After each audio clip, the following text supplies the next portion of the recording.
The short men placed a giant piece of chocolate on the device. After Wonka pressed the switch, the chocolate miraculously floated up. Then, in a flash of bright light, it was instantly teleported into the television. The child prodigy was stunned by this scene. He thought Wonka was simply an idiot. Despite possessing such impressive technology, he only used it to transmit chocolate. He believed he could control everything. Subsequently, he rushed to the control panel and pressed the switch. Then, he swiftly jumped into the transmitter. With a flash of bright light, he was also transmitted into the television. When his father took it out, the prodigy had shrunk to the size of a palm. Seeing this, Wonka suggested they go to the toffee workshop, thinking they might be able to stretch him a bit. By this point, with 4 children eliminated, there was no doubt that Charlie was the winner of the mysterious grand prize. Wonka happily flew him back home and announced in front of his family that Charlie would be the next heir to the factory. But there was one prerequisite: he had to move into the factory alone to live. This way, he could focus on making good candy. Charlie, who was initially excited, didn't hesitate to refuse when he heard about abandoning his family. Wonka was quite puzzled by this. He thought that since Charlie was born into such a poor family, he would readily agree to these conditions. But Charlie's answer exceeded his expectations because Wonka didn't understand the meaning of family at all. After repeatedly confirming Charlie's decision, Wonka seemed a bit dejected. In the end, he could only leave alone in the elevator. From then on, life began to improve for Charlie's family. His father found a great new job, and their diet also saw a significant improvement. It was believed that they would become even better soon. However, things weren't going so well for Wonka on the other side. Since Charlie rejected him, he had become depressed. Even the newly developed candies were far inferior to before. To figure out the reason, he sought out Charlie again. Cosa ti fa stare meglio quando ti senti a pezzi? La mia famiglia.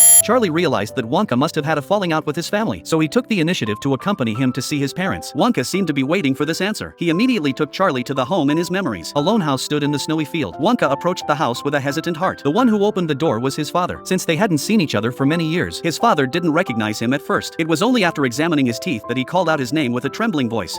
Willie? Hi, Dad.